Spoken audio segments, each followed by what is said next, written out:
Right ఇక తెలంగాణ రాష్ట్ర వ్యాప్తంగా ఫోన్ ట్యాంపరింగ్కి సంబంధించిన ఎపిసోడ్ అయితే కొనసాగుతుంది. మొత్తానికి టాపిక్ డైవర్షన్కు కేర్ ఆఫ్ అడ్రస్గా కొనసాగుతుందంటూ బీఆర్ఎస్ నేతలు అయితే ఆరోపిస్తున్న పరిస్థితి అయితే కనబడుతుంది. మొన్న హరీష్ రావుకు సంబంధించి నేడు కేటీఆర్కు సంబంధించి విచారణ కొనసాగుతుంది. ప్రస్తుతం తెలంగాణ భవన్కు సంబంధించి పూర్తి స్థాయిలో బీఆర్ఎస్ పార్టీకి సంబంధించిన మాజీ కార్పొరేషన్ చైర్మన్లు, మాజీ ఎమ్మెల్సీలు, దాంతోపాటు కీలక నేతలందరూ కూడా భవన్కు చేరుకుంటున్నారు.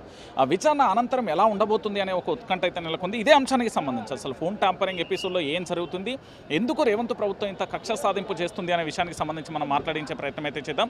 మనతో పాటు వికలాంగుల కార్పొరేషన్ మాజీ చైర్మన్ వాసుదేవ్ రెడ్డి ఉన్నారు. ఒకసారి వారితో మాట్లాడే ప్రయత్నం చేద్దాం. ఎలా చూడొచ్చు అసలు ఈ ఫోన్ ట్యాంపరింగ్ సంబంధించిన ఎపిసోడ్?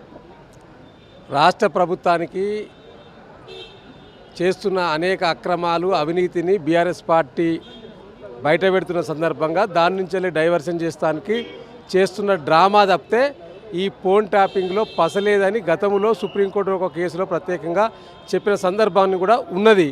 అయినా కూడా కావాలని కుట్రపూరితంగా 2 సంవత్సరాల క్రితం నమోదైన కేసులో అయిపోయిన సిట్టులో మళ్ళీ ఒక ప్రత్యేకమైన సిట్ వేయించి దానికి 5 ఆఫీసర్లను పెట్టి మళ్ళీ ప్రత్యేకంగా రాజకీయంగా వ్యక్తులపైన కక్షపూరితంగా ఈ యొక్క నోటీసులు ఇస్తూ ఆయన యొక్క దుగ్ధ తీర్చుకోవడానికి చేస్తున్న డ్రామా తప్పితే దీంట్లో ఏమీ లేదు. ఇవాళ అనేక సందర్భాలలో మా పార్టీ సీనియర్ నాయకులు హరీష్ రావు గారు కావచ్చు, కేటీఆర్ గారు కావచ్చు, ఈ రాష్ట్ర ప్రభుత్వం చేస్తున్న వాటాల పంచాయతీల మీద మంత్రులు ఎవరైతే దండుపాల్యం మూట ఉన్నారో ఆ దండుపాల్యం మూట వాటాల పంపకాలకు సంబంధించి బయటపెట్టిన ఆధారాలతో సహా బయటపెట్టిన తర్వాత ఏం చేయాలో పాలుపోక చర్చ అటువైపు పోకుండా ఉండడానికే రాష్ట్రమంతా, ప్రజలంతా, మీడియా అంతా ఈ చర్చ పెట్టుకోవాలని ఈ నోటీస్ ఇచ్చిండ్రు. ఈ నోటీస్ తోటి తేలేది ఏం లేదు. నిజంగా ఈ 2 సంవత్సరాల నుంచి కొనసాగిస్తున్నారు కదా ఒక ధారావాహిక సీరియల్ లాగా. మరి ఈ 2 సంవత్సరాలు ఏం తెలిసిర్రు? దాదాపుగా 350 మంది 400 మందిని విచారించిండ్రు కదా. విచారించిన తర్వాత మీరు ఇప్పటివరకు ఒక ప్రెస్ మీట్ పెట్టకపోతే అధికారులు ఏం జరిగింది, ఈ సిట్టుకు సంబంధించిన ఆ ఫోన్ ట్యాపింగ్లో మా ఫోన్ ట్యాపింగ్ అయిందని చెప్పి హాజరైన వారు ఏం చెప్పిండ్రు, మీరేం చేసిండ్రు అనేది ఇప్పటివరకు తేల్చలేకపోతుంది కదా.